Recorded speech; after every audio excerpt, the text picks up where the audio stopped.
Okay, Bismillahir Rahmanir Rahim. Nahmaduhu wa nusalli ala rasulihil kareem amma ba'd. So this is week 6 for our course Sustainable Development Issues, Principles and Practice. Today, what we are going to talk is actually we are going deep into the sustainable development. Previously, we talked about Sajahtara concept, which is actually our Malay concept of Sajahtara, which is actually very much attached to our community. And before that, we talked about the Islamic perspective, and also we talked about the Maqasid perspective, which is actually very much connected and attached to the entire Muslim Ummah. So now we are going to talk about the roles of institutions for sustainable development. So this is where actually I think mostly rather than I give you my lecture, I think you need to concentrate and see the slides. So I want every one of you take note from the slide and then learn from the slides that what are the institutions so far they have it for sustainable development. It is something that it is already there, right? So all you need to do is first thing is knowing, then you need to you need to access, and then you need to collaborate with those institutions. That is how you are going to play your role for sustainable development. So when it comes to the roles, we are talking about the global institutions, which is actually international institutions like United Nations. Then we talk about the national institutions, which comes to our country, which comes under the ministries. There are several ministries can cover the agenda of a United Nations. Then we have our local institution, our local national level and our local institution. And then it goes down to you alone. What is your personal contribution towards the sustainable development? So you need to break down like that, yeah. So global, which is international, then you have national, then you have local, and then yourself, you. So now, before we go into talking about the roles, we need to also understand there are two goals that which comes under the 17 United Nations goals. You look here, I show you number 16 and then number 17. See, last two goals. You have other 15 goals that you have, starting from no poverty, zero hunger, right? So everything, including the responsible consumption and the production, climate action, right? Life under the water, life under the inland. But other than this, you have the additional two, number 16 and 17 is actually exclusively made for this, to understand the roles of institutions. That's why you have number 16, peace, justice, and strong institutions. See, this is one of the goal. We need to have the strong institution. The things that how it works, you can understand. If there is a need for certain technology, you can clearly understand how professionals and experts are coming together and becoming a body of something and then creating it and then producing it, right? Let's say you have automobile in you are using the car, so there is a SOP to create that car, to manufacture that car, and then that car, the other elements to it, and then it has to go on the road, the transportation unit, transportation faculty, or you call it transportation ministry.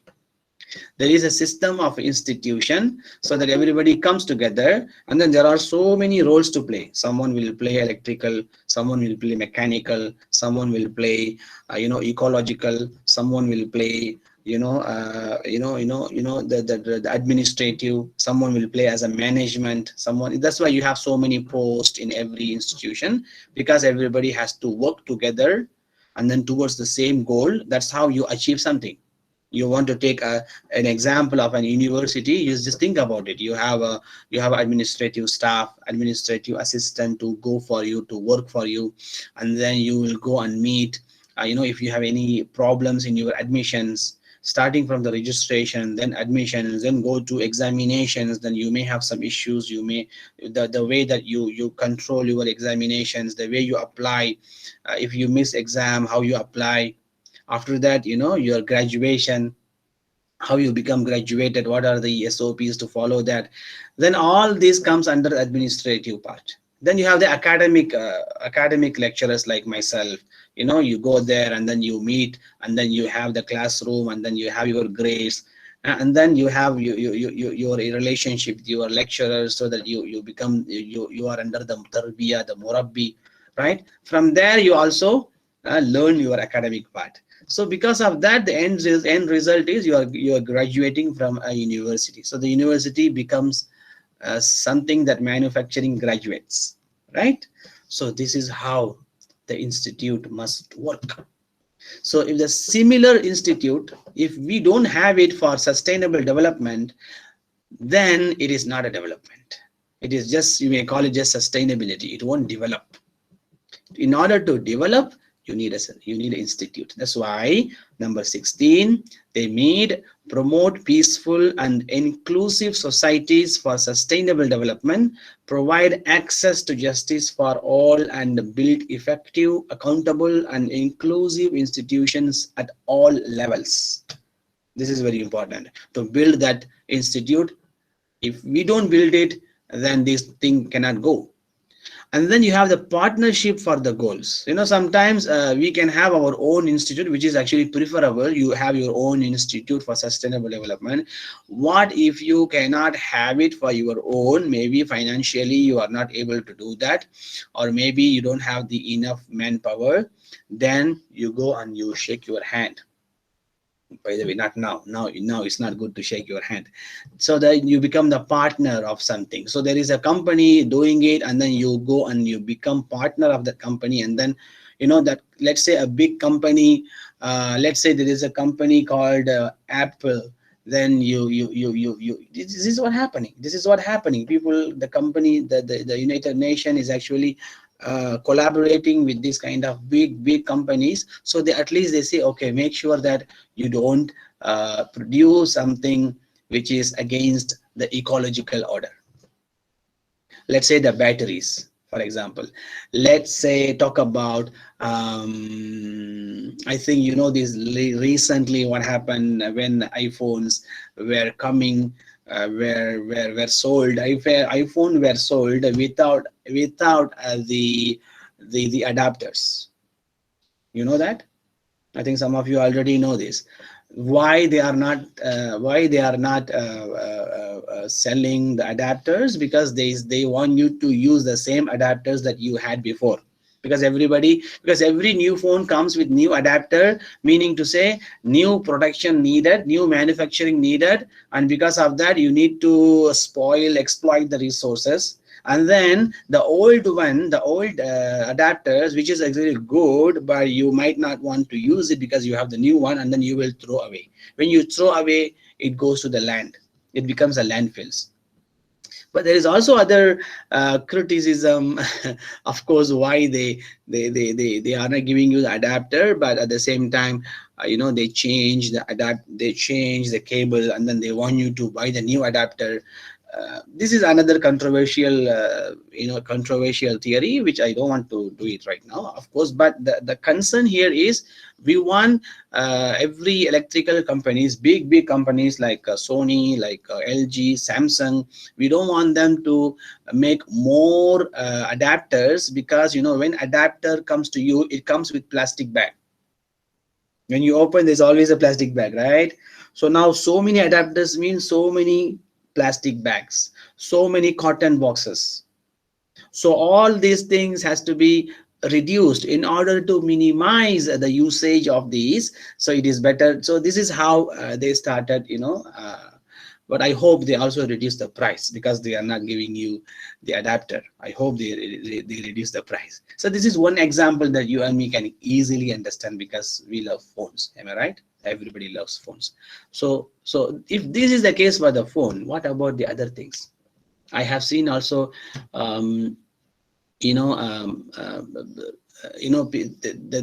wastages, for example, the paper waste. So they make you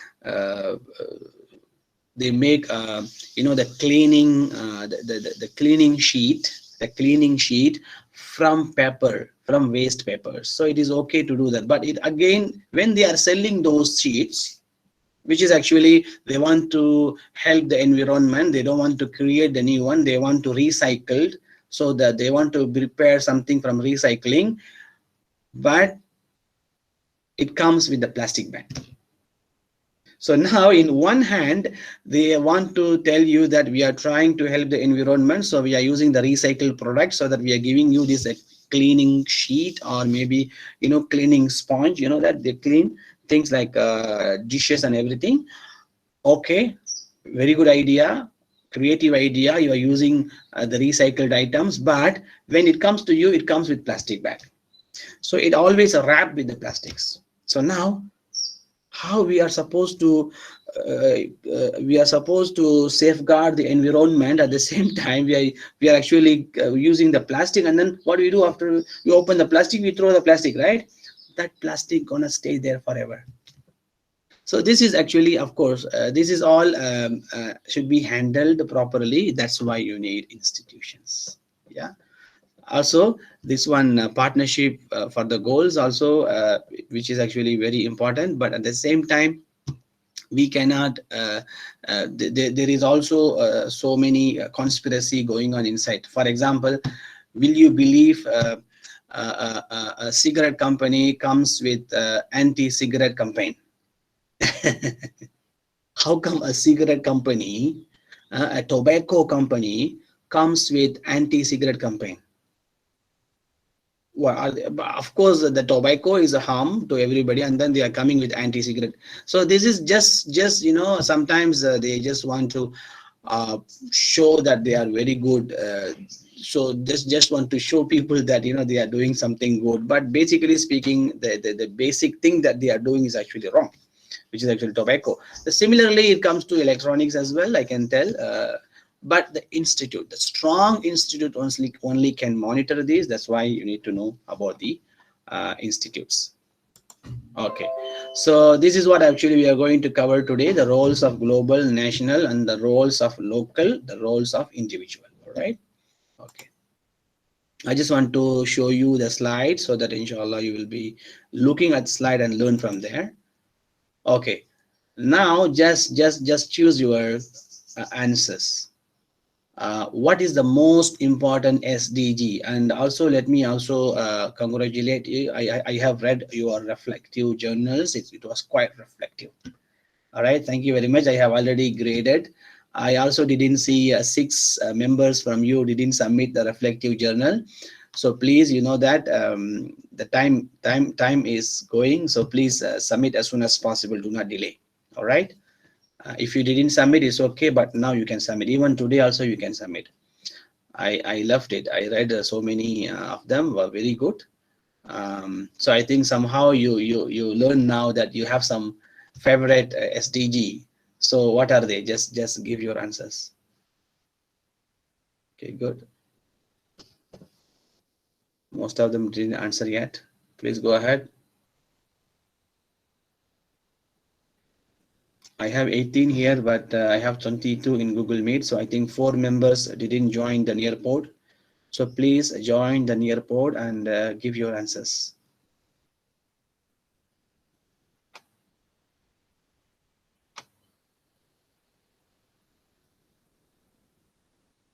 Yes, still half, 50%. Okay, now. Still 27% didn't answer. Please choose your answer. Okay, good. Go ahead. Very good. So most of you chosen good health and well-being. Very good. Good choice. Also, the second number 2 is actually most of you chose peace, justice, and strong institution. That I think that's because just now we are talking, right? That's why you loved it. Huh?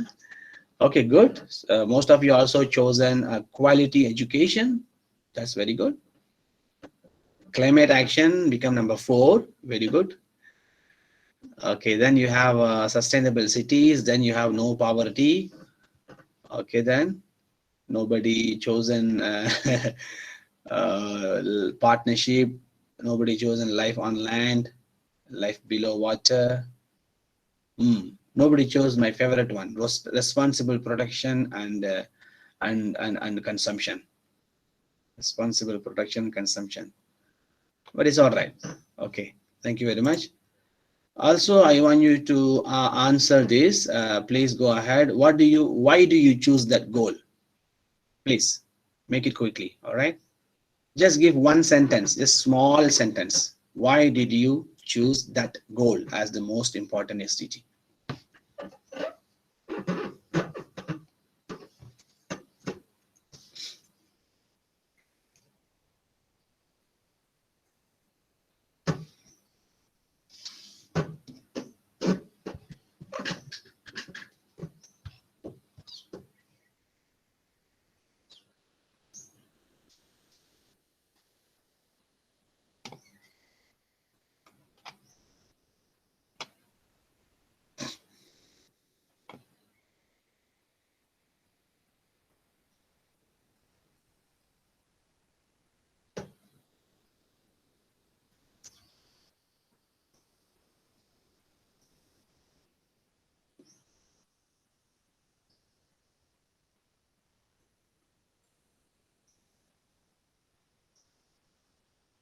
Okay, good. I'm getting the answers. So please go ahead. Everybody share your answers. Because climate action can change our planet better with the Go Green movement and other action. Very good. Without justice, other SDG hard to achieve. Okay, acceptable. Okay, go ahead. You have only 30 seconds. We need to finish quickly, so please make it quick. To ensure our goals and dreams are achieved, for what? What did you choose, Muhammad Iman? Without poverty, people can live comfortably, will be able to get education, clean water, and safe place for home. Okay, good. It related to our lives and has a big important on us. Okay, very good. So I'll just share some of the answers. I think you can see that in your screen. Nature is the most essential part. Education stands as one of the most important fundamental. I'm just sharing some of them. You can see that. Good health is the most important thing, more than money, more than power.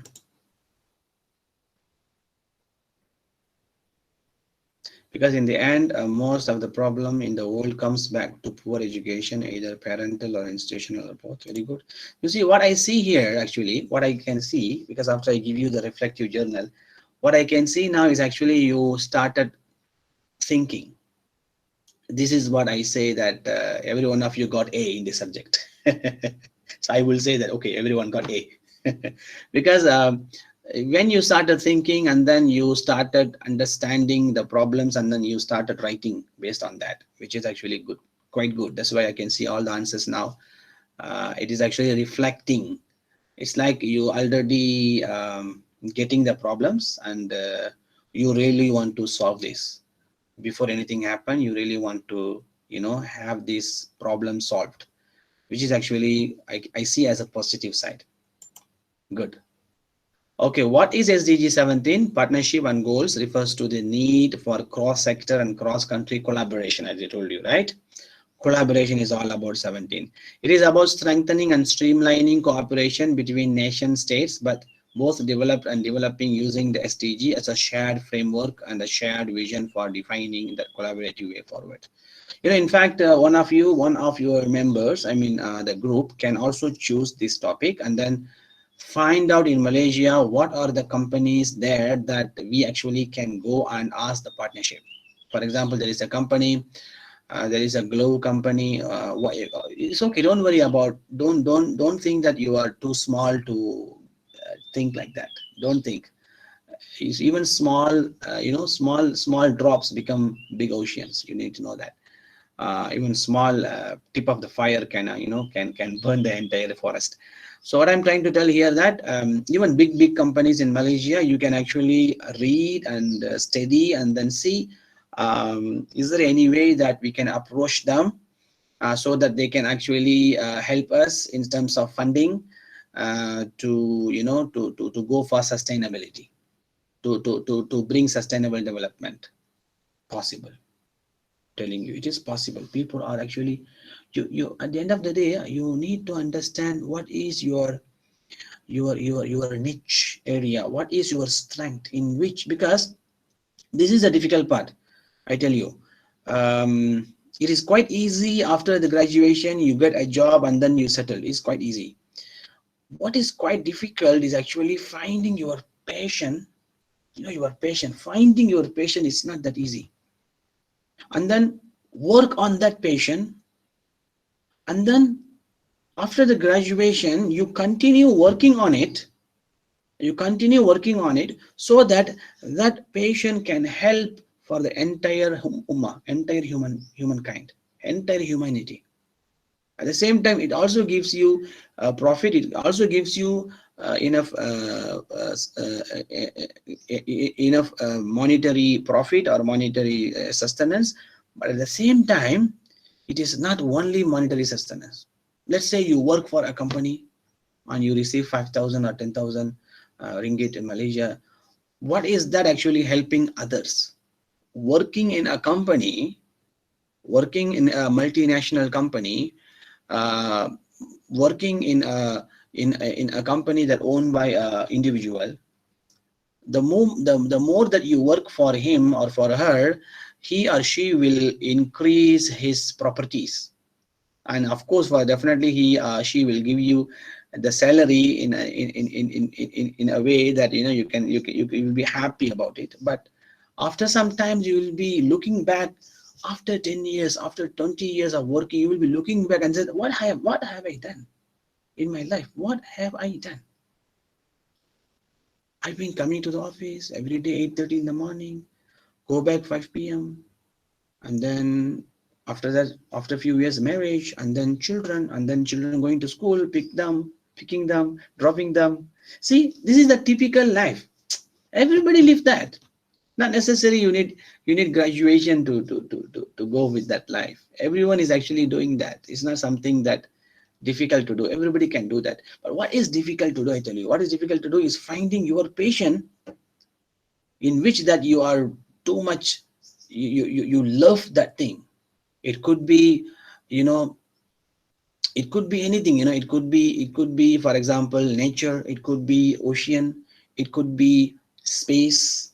It could be it could be electronics. It could be automobile. It could be even your body. It could be heart, or maybe it could be lungs. It could be anything. Let me give you example. Someone was very much affected because of one of his family died because of the heart failure. And then he was not able to save him. And then after some time, he wanted to make this thing work. He wanted to start a center for heart. And then he started finding um, needy people who need heart surgery, but they don't have money. Mm? And then he started creating a website and creating crowdfunding, asking people to help. This is the amount of money he or she need for heart surgery. She doesn't have anything. So asking people, this is not for you. You are asking for yourself. You have a small institute, a small center, and then you are asking for someone. See what happens, that the things like slowly growing and growing. When big companies, big hospitals started looking at him, that he is trying to help, the big hospitals like Gleneagles. I think Gleneagles, how big hospital. The Gleneagles come down and they say, okay, we are going to offer our service for this particular patient. If this is just a starting point, more and more and more company comes and helps.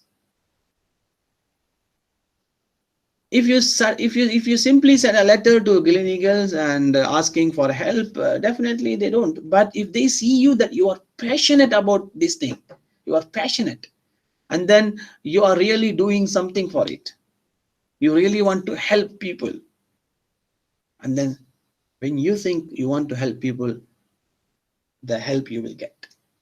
It's all about how passionate you are. So this is, I think this is the difficult part. You need to find on which part of the life, there are so many dimensions of the life, which part of the life actually you are passionate about, and by being passionate, how you are actually bringing that part into reality. Let's say you love you love the sea life, you love the ocean, you love the fishes, you love the thing inside. So is there, you're passionate about it, so is there something that actually you can do to safeguard those fishes? Is there something that you can start your own campaign in Facebook, in Instagram? No need to have an office now, you can do online. So this is how you're passionate about, and you start studying everything related to that thing, and then you started having group supporting you. So this is how actually you go. This is how actually you start your life. Not necessary that someone has graduated and then just go for a work and then forget about everything else. Not necessary. This is also work, this is also something. At the same time, you also get your institute growing, your center growing, by which actually you can also have your sustenance from that center. At the same time, your priority is actually to helping people, helping the government, or helping the community, or helping the world.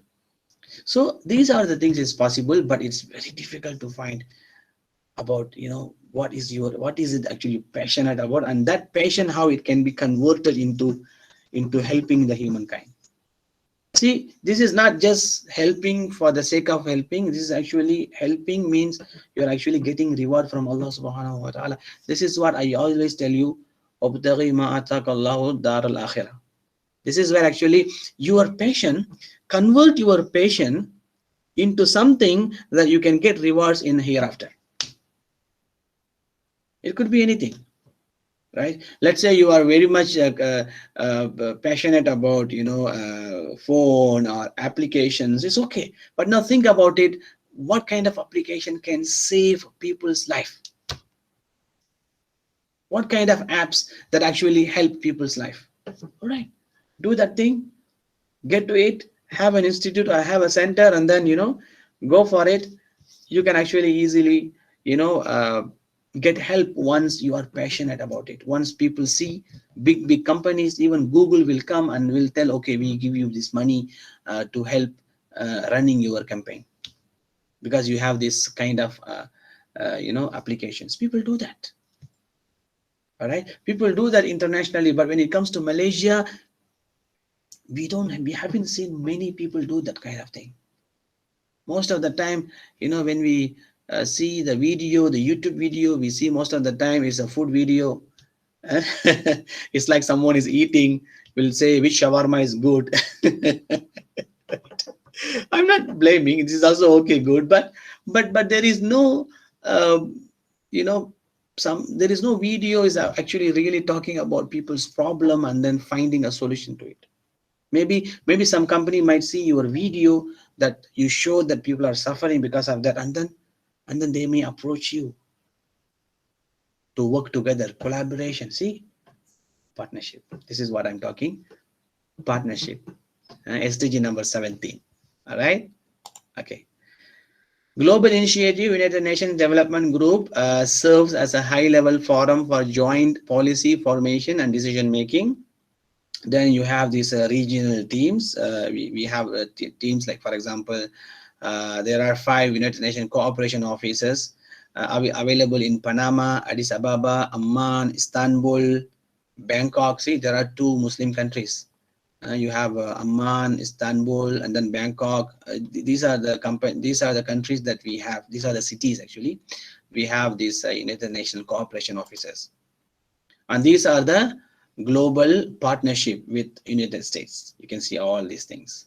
These are the companies.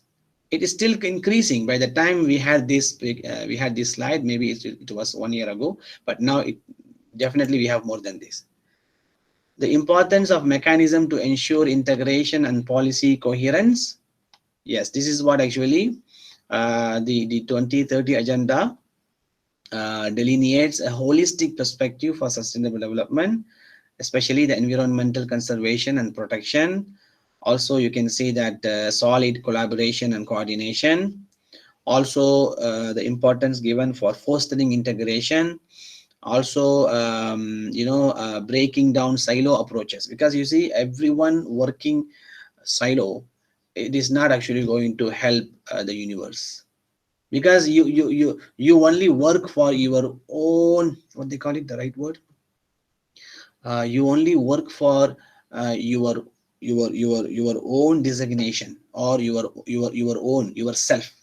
This is not actually helping. I do this because I just want to expand my profile. What is that? How is it actually going to help everybody? My profile will go with me when I go to grave. My profile will go to my grave together, and then it will be hidden in my grave.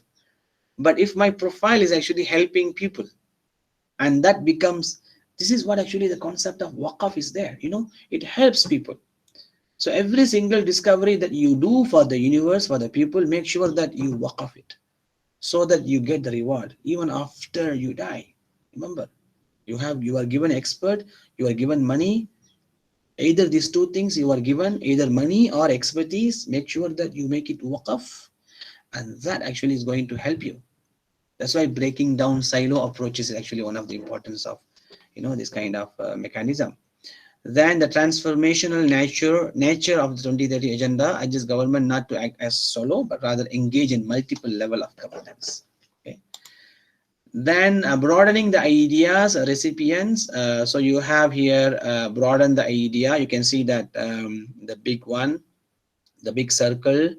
This is what we call the big one is actually the integrate and invisible. Then you have the multi-stakeholder partnership, the second layer. Then you have the toolbox of approaches.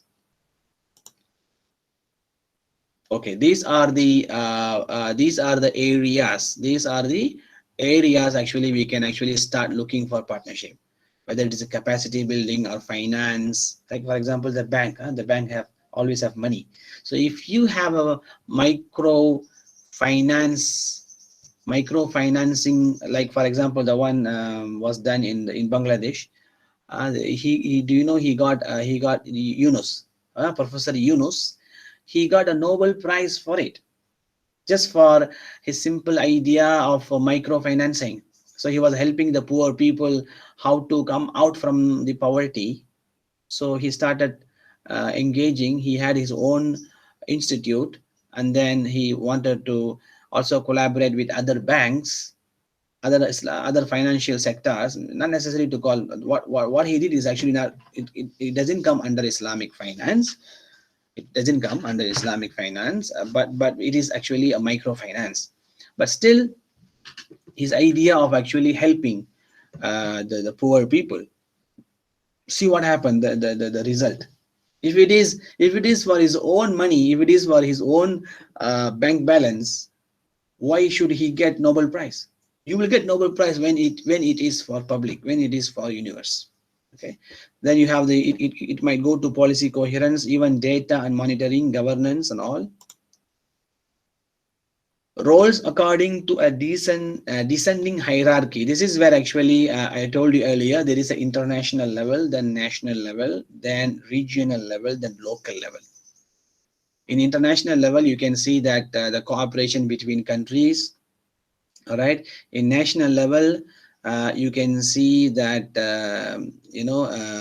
for example, the laws on carbon emissions, the spatial planning, the green area, this is a national level agenda.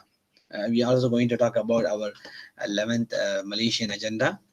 The regional level also comes into consideration. Then you have the local level.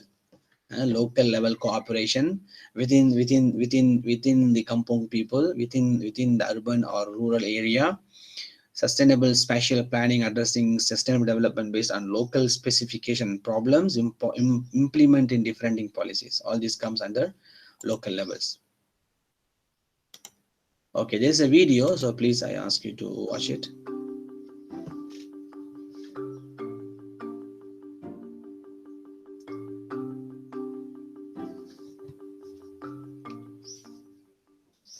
It's important to have a goal and partnership, because realizing the agenda we want, the Agenda 2030, it involves all sectors of society.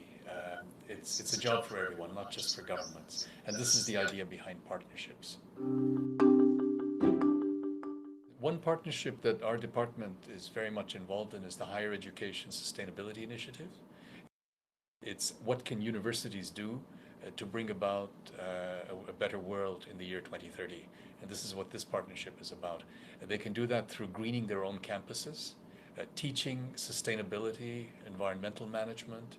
They can also reach out to their communities, and over 300 campuses have signed up around the world. So it can't be measured in money terms, but it will affect a whole new generation of decision makers as it goes forward. Certainly there are indicators for this goal. For example, the percentage of national income devoted to foreign aid.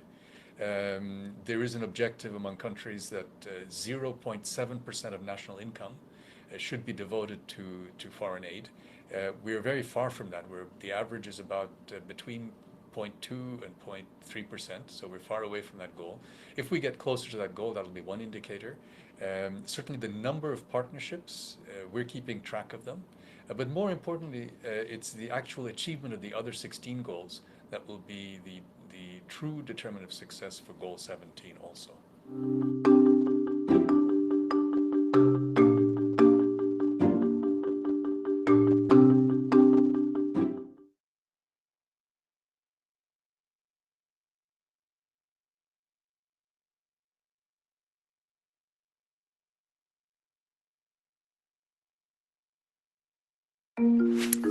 Around the world, a complex orchestra of partnerships, know-how, and policy making is well underway to realize the promise of the 2030 Agenda, its 17 Sustainable Development Goals, and the commitment to leave no one behind.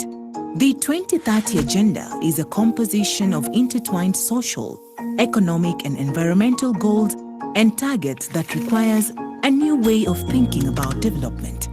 That is why the United Nations development agencies have come together to create MAPS, a common agile approach to development that stands for mainstreaming, acceleration, and policy support to help countries move the SDGs from paper to practice. This is how it works. Country X is trying to turn the extraordinary goals into realities on the ground. This is where mainstreaming comes in. It's about making the 17 goals a part of people's lives by including them in national and local policies, action plans, and budgets. About raising public awareness and engaging with civil society, businesses, and the media, establishing practices for monitoring and reporting, securing financing for the agenda, and accessing risk. Country X knows that an integrated agenda means that it cannot work with one goal at a time. It needs to find key entry points to make progress across several SDGs. What would work in this specific context? Using analytical tools, we can identify accelerators, such as action to support women and girls' empowerment that will also boost local economies, enable safer childbirth, and build more inclusive communities.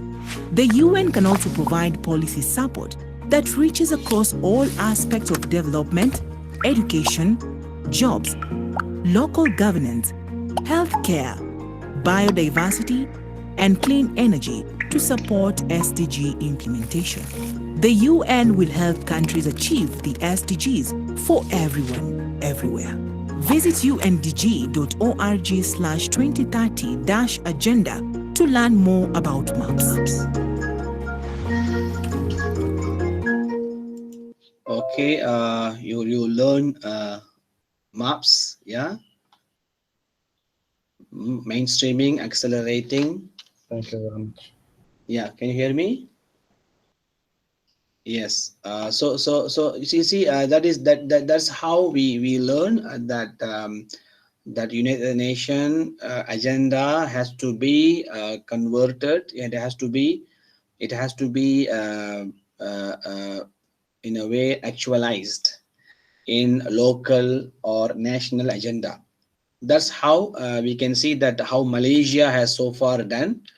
Um, to do that, let me just okay, ask you a question first. Yeah, what do you think about Malaysia, and how can Malaysia plays its role in supporting and achieving SDGs? All right, I will talk to you later what Malaysia is doing, but now I just want you to uh, write down. Please, can you please write it down? What do you think about Malaysia and how Malaysia plays its role in supporting and achieving SDG?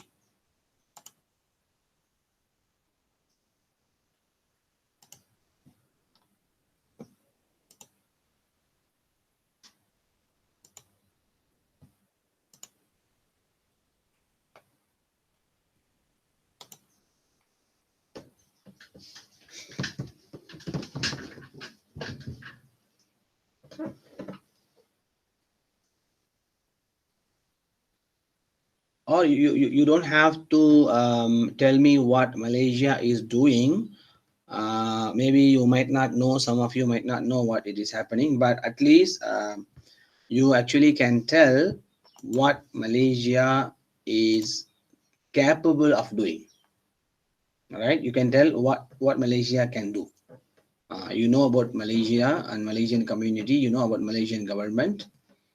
So just tell us, or maybe your own, not necessarily only Malaysia, not necessary, even your own country also. You can mention your country name and then you can tell, okay, this is how my country can do, can deliver on this.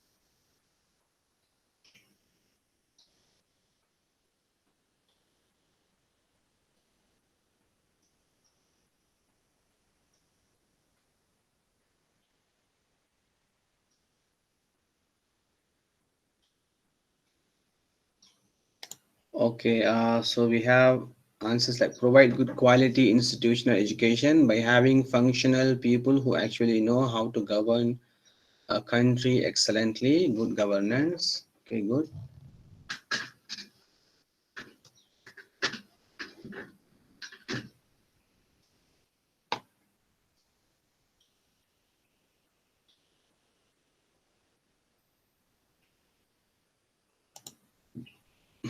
Okay, we have two more. Provide assistance for each age group. Okay, good. Malaysia can support SDG by using alternative clean energy like the use of solar panel. Okay, very good. Provide good healthcare for all. Countries can play their role in this by preparing all necessary infrastructure to ensure these goals are met. Okay, but still it is quite general. Yeah. You can also tell specific thing, specific role also possible. Okay, I suggest Malaysia is capable of adapting Islamic social finance like zakat and waqf and utilizing their income profits to support poor marginalized places where people suffer from lack of water. Yes, good. This is also a good idea because since we are the hub of Islamic finance and Islamic banking, through Islamic finance we can also suggest you know spending for these achievements. Good, very good. Decreasing the number of illiterate people to zero. So zero is zero ignorance. Yeah, so everybody get education. Okay, thank you very much. I think I got enough. Okay, process of nationalizing international regimes. I think here you can see that the history of United Nation. You can see that internationally they have done it since starting from 1972. There was this is called UNCHE Stockholm. Then they had environmental quality for national. Then you can see on the top all the international policies, and then down there is actually national policies. You know about Rio Summit, you know about Kyoto Protocol. We talked about it last time. Johannesburg Earth Summit. So these are the things we talked about the international regimes. Then we also talk about national forestry policy, national biodiversity policy, national policy of environment. This is 2002, very important. National green technology policy, national climate change policy, 2010. See how late we are, 2010. Now 2012, we had a national water resources policy. And then this is you can learn from here the main characteristic of 2030 agenda, which is the setting national sustainable development goals targets, taking into account national circumstances, decide how aspirational and global targets should be incorporated into national planning process, policies and strategies.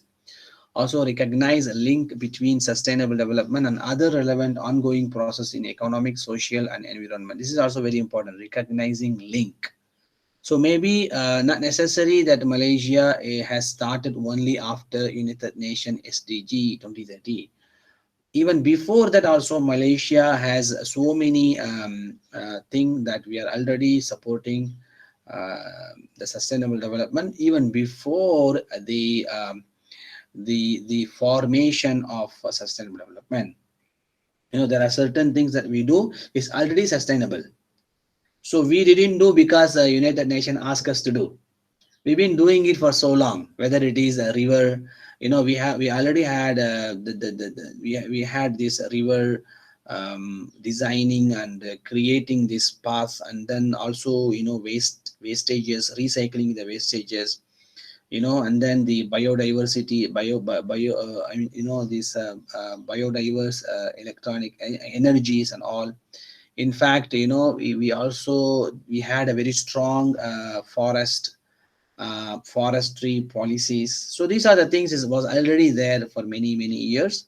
So now recognize those things and link between sustainable development and other relevant ongoing process. Okay.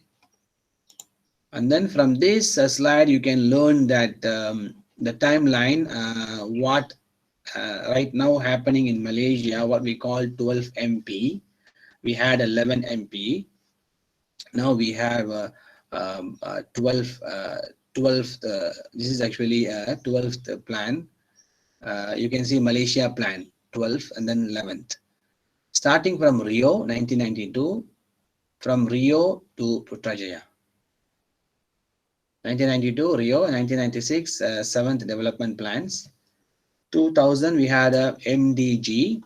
Then 2010 we have the SDI. Then 2012 we had again a sustainable development blueprint. Then 2014 we have we had a national readiness to implement. Then 2015 we had SDG indicators.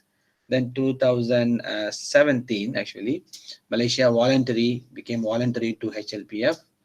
And then we had a SDG roadmap. Our government had this roadmap, like our university have it, even our government also. It was clearly mentioned in the 11th Malaysia plan.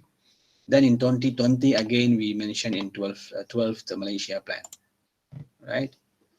Okay, in this you are going to learn how we are actually implementing SDG in Malaysia. So what we do first, it starts at institutional framework, then go to policy framework, then it goes to monitoring and evaluation. These are the steps. Then financing the mechanism, then training and advocacy, and then finally we report.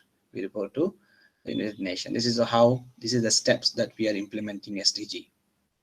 All right, framework, monitoring, evaluation, financing, training, and then reporting. And this is what Malaysia Institutional Framework for Sustainable Development. You can see that there are so many goals comes under so many tabs. You can see that starting from on the top, National SDG Council chaired by Prime Minister. Then there is a steering committee, and then under the steering committee you have this working committee in the name of inclusivity. Then under the inclusivity, you have goal number 1, 2, 5, and 10. Then there is another working committee under the name of well-being. Then you have 3, 11, and 16. Then you have another one under the name of human capital. And then you have another in the name of environmental and natural resources. And finally, there is another one committee in the name of economic growth. So you can clearly see here what are the tabs we have, what are the categories that we can actually classify these goals: inclusivity, well-being, human capital, environmental and natural resources, and then economic growth. Right. Policy framework, like I told you earlier, this is the institutional framework, and then we have the policy framework, because this is how we are following exactly with this one. First one is the institutional framework, second policy framework, number 3 monitoring, number 4 financing, number 5 training. So now we are seeing one by one. We saw this institutional framework, then this is actually what we call policy framework. So this is the this is the rationale behind how we did this policy framework. We had this 11th Malaysian plan. We have also MTR, we call it midterm review. So these are the things actually you can read about it. This is all, we had a discussion, we had a conference, and this is the outcome of the conference. This is again the same thing. It comes under policy, comes under the policy framework. You have this one, mapping of midterm review, MTR, of the 11th Malaysia. Here we talk about social, environmental, economy, then inclusivity, sustainability, high income, and new priorities. You can see that all this actually comes together. So when we had our Malaysia plan, we actually kept SDG as the most important player. Again, the same thing, mapping the midterm MTR. You can have it. This is the phase 1. We have in phase 1, we actually prioritize SDG according to 11 MP and MTR. And we had phase 2. We focus on post 2020 goals and targets. And the next one, phase 3, which are yet to come, we are going to focus on remaining goals on targets in line with Malaysia's capacity and global role. So we have 11th Malaysia plan, we have done it. Now we are doing 12th Malaysia plan, that upcoming one, 13th. So this is again comes under the policy framework. We have the pillars, like we have 6 pillars here. We are talking about, because MTR of 11th plan talking about 6 pillars of the nation. The first one is reforming governance, and then the enhancing inclusive development. Then we have pursuing balanced regional. We have empowering human capital. We have enhancing environmental sustainability. We have strengthening economic growth. Look, this is all our Malaysian outcome. This is not United Nations slides. This is our Malaysian and our government-based activities. And then based on governmental inputs, these are the outputs. Okay, so you can see that pillar number 1, there are 2 SDGs, and then under pillar number 2, we have remaining 8 SDGs. Some of them might come and also might combine in more than one pillar. Pillar number 3 has another 7 SDGs. Pillar 4 has 2 SDGs. Because the priority areas actually, these are priority areas. Then you have pillar number 5, we have another 6, and pillar number 6, we have 7 SDGs. So this is what we call 6 policy pillars of MTR, the midterm review of 11th Malaysia plan. All 17 SDGs has been included here. And then we have this 12th Malaysia plan. I think you remember when Tun Mahathir was the prime minister and he started this shared prosperity. And he, in shared prosperity, he talked about these three things again: environmental sustainability, social re-engineering, economic empowerment. And again, all this shared prosperity, which was actually a basic element of 12th Malaysia plan, actually based on the development SDG, right? This is number three, monitoring and evaluation. This is how we do. We have our monetary, and also we have the committee who can evaluate what we are doing. So if you want to see so far how Malaysia has done, if you want to see the result, you need to go there, mysdg.dosm.gov.my. As you can see that gov.my, this is actually a national website. Only government can have this kind of website. Another one, we have mysdg.my. Again, you can see there what are the works going on. This is how you see how much we have contributed for 17 SDGs. This is also monitoring and evaluation. We have a report. Most of the time researchers like us, we always depend on this kind of report. This is the voluntary national review. Inside this review, this is actually a book, almost 150 to 250 pages. It comes with so many graphs, figures and everything. I actually have it. I have it as a PDF. So if I see that, I can see so many works, reports. It consists of many reports. So each and every SDG has been covered, and it's been reported in this. Again, this is also comes under monitoring and evaluation. Here you have especially the goal number 16. Here they are talking about, the number of okay, here they are talking about the goals, target and indicators, and the status of indicators. You can see that the status actually sometimes available, sometimes not available, sometimes remain. You can actually have a look on this. You can also see that the sources, you can see that it is a Royal Malaysia Police, sometimes even Ministry of Women, sometimes Ministry of Health Malaysia, sometimes Ministry of Population, National Population and Family Development Board. What else you have? You have Ministry of Foreign Affairs. So you see all these bodies of the government. These are the governmental bodies, actually quite busy with.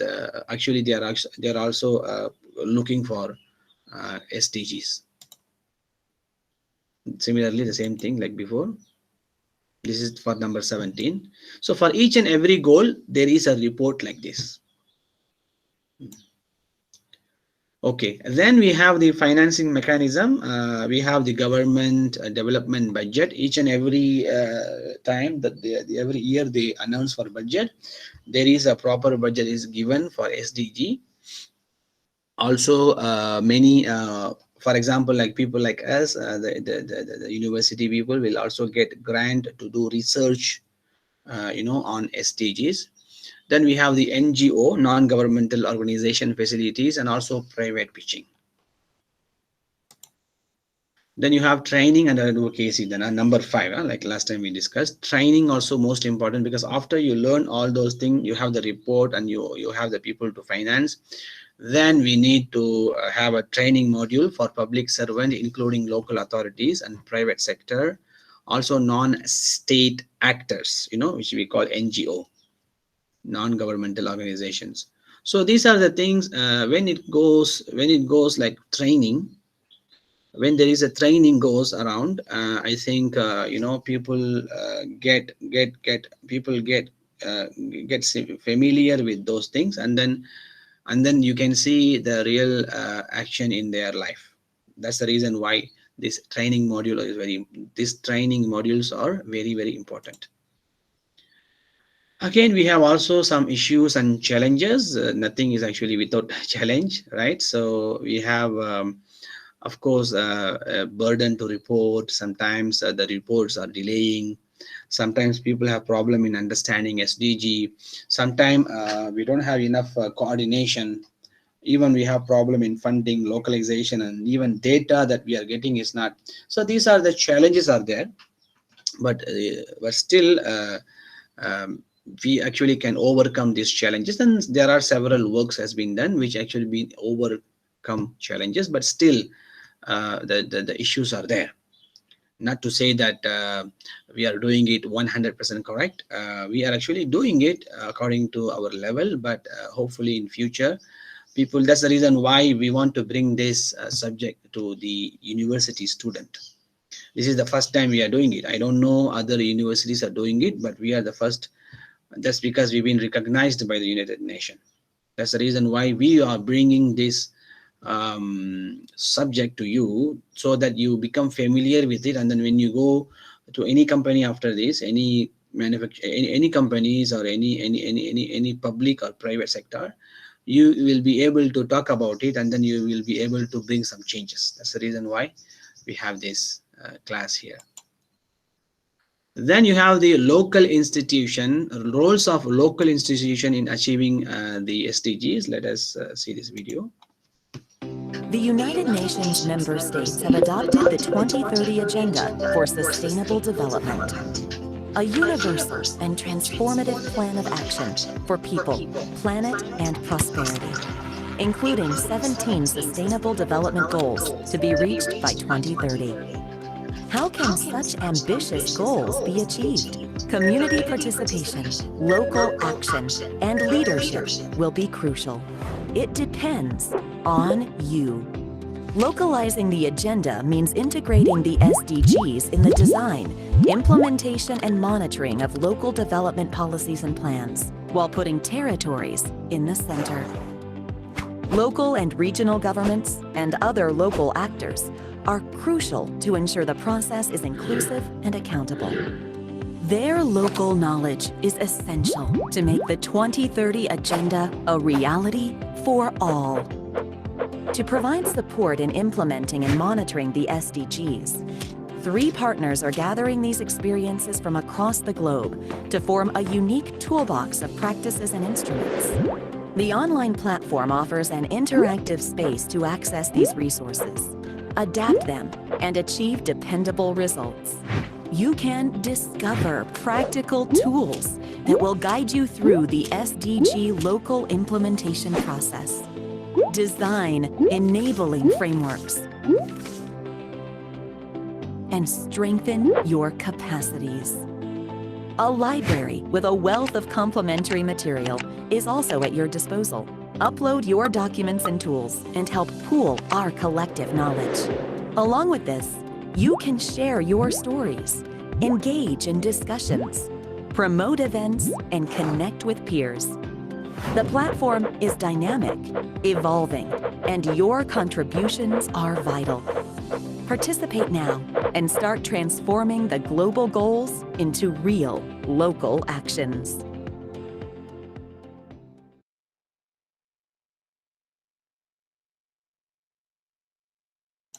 Okay, so this is how we localize the SDG and the 2030 development agenda. So I think you can understand, starting from collecting the library books and creating your own library in your kampong. This is how you actually, because you see here, people in kampong, they are the strength of this nation. Most of the time they think that people in urban areas, they are the strength, but without the people in rural areas, there is no development.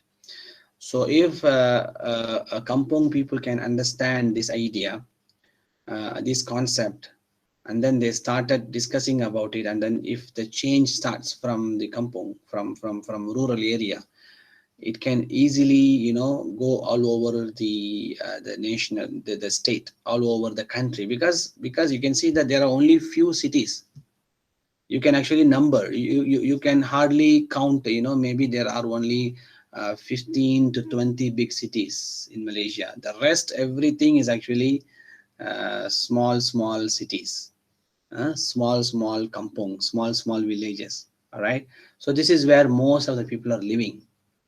All right, and they are the one who actually deal with so many things that so many issues that we are discussing in SDG.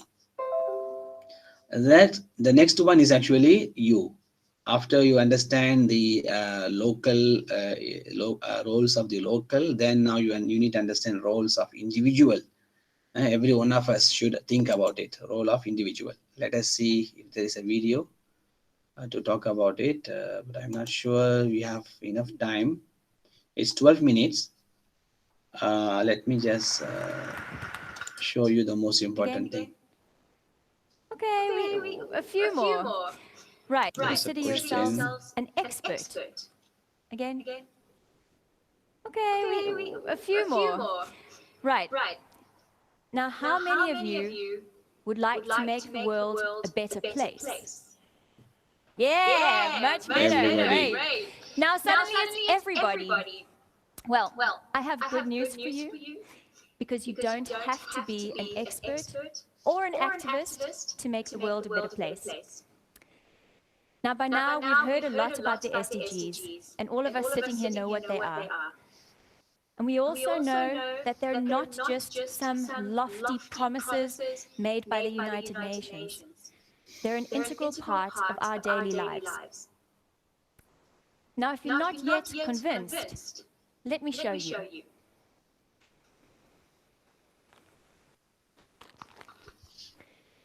This is Saturday's newspaper, and every single headline is about the SDGs. There's one about the number of tests that school children have to do, and they literally ask the question, is this good education? SDG 4. There are two headlines about migration, which touches on a whole range of SDGs, from no poverty, SDG 1, decent work and economic growth, SDG 8, peace, justice, and strong institutions, SDG 16. And at the top here, there's even a story about how to battle your winter dip. Might not seem like it has much to do with sustainable development, but the winter dip means mental health, good health and well-being, SDG 3.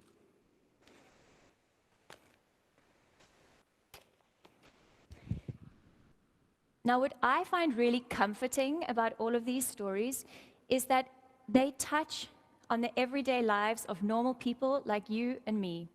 And you can do this with any newspaper on any day. You'll see the SDGs are everywhere. And especially on a day like today, when we hear so many inspiring stories, to me it helps to make the SDGs smaller and a little bit closer. And what I'd like to share with you today are 3 steps that have helped me to bring the SDGs into my daily life. And those steps are listen, act, and listen again. First of all, listen. Really listen to yourself and to others. Now, for some of us, it's harder to listen to ourselves. For some of us, it's harder to listen to other people. And there's somebody in the front row giving a bit of a guilty laugh, so I'm pretty sure that that struck a bone. The second is... Okay, what I did actually, I have shared with you the link. Just now, I shared the link to your WhatsApp group. So please, this is a very good video. So please watch it after the class, all right? Since we want to finish early, so we don't have enough time for it. Also, you need to think about this. What is your individual role for SDG? All right. This is actually what I have seen you writing in your reflective page, reflective journal. And please think about it. What is your individual role for SDG? So maybe perhaps you can come up with some idea, and you can actually talk to me next class. All right. And this is something very interesting. It's a kind of game. Let me just play this. This is how you understand the ecological footprint. Our human activities consume resources and produce waste, and nature needs to have the capacity to meet these demands. The ecological footprint is a way to measure our human demand on nature. Every one of us has an ecological footprint. The footprint represents the impact of a person, a household, a city, a business, or a country on nature. Things like food, energy, transportation, goods and services all contribute to our ecological footprint. The footprint is expressed as the amount of land and water required to produce what we consume and to absorb the waste we generate. By measuring the ecological footprint, we can assess the pressure our lifestyle puts on the planet. This helps us to manage our ecological assets more wisely and to take personal and collective action.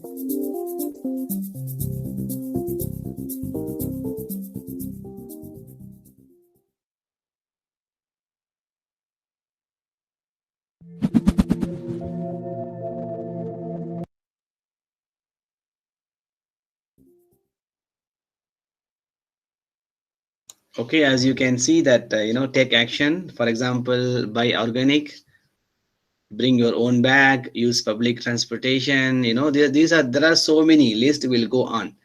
So that's because we need to really think about our own ecological footprint, how much that we are using and how much we are actually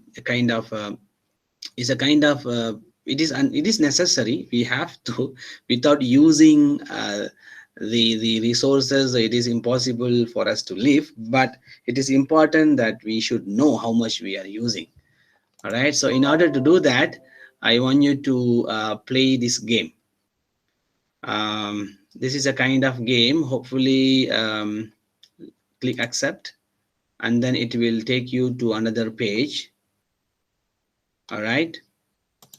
Click accept, and then you just you can change the language. All right, then so just go with this. Hopefully you can continue. This is a kind of exercise which will tell you how much ecological footprint that you made, how much you have wasted or you are about to waste in last year or maybe in coming this year. All right, so you need to answer these questions. How often do you eat animal-based products? Right, you just answer all the questions, and at the end of the day, at the end of the slides, you will see that how much ecological footprint that so far you cost. All right, so is it possible for every one of you to do on your own?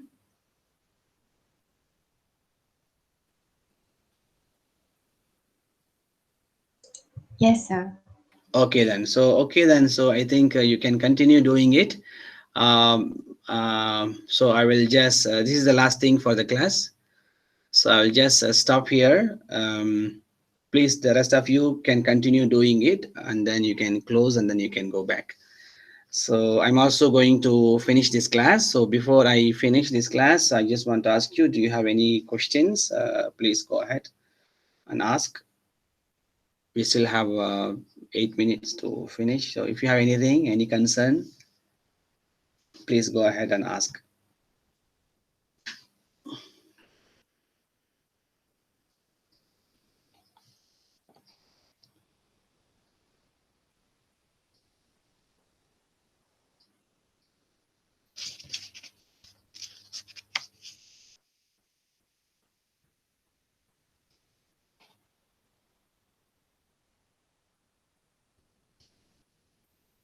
You can check your grades in IIUM. It's already out. And I hope I'm looking for the next reflective journal. So make sure that your next one is better than the last one. Yeah. Okay, because we should know that we should compare our previous one and we should do better than the previous one. So please make sure that you do that, because now you learn so many things about institute. So I want you to reflect like an institutional player. That's what you should do for the next reflective journal. Okay. Any questions?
So at the end you will see how many earth. If everyone lived like you, we would need 3 or 4 or 6 earths. They mention plurals, earths. So that's quite interesting game to understand how much we are actually our lifestyle, what really cause our lifestyle, what is going to happen in future if we continue to do what we are doing.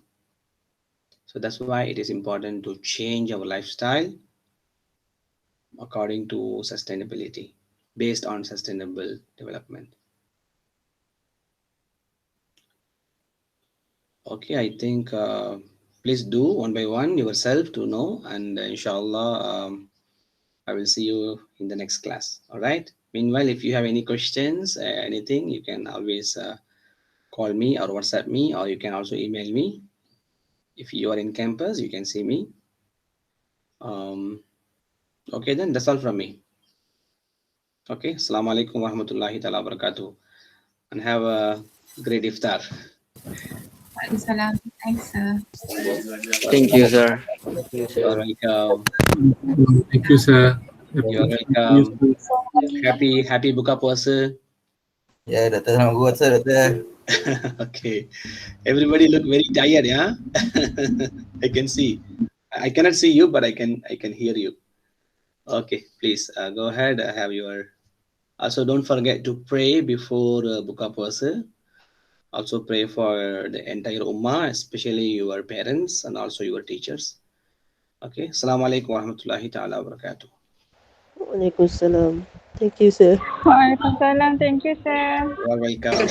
Waalaikumsalam warahmatullahi wabarakatuh. Thank you, sir. Warahmatullah. See you inshallah. Assalamualaikum. Jazakumullah khair. Jazakumullah khair. Thank you very much.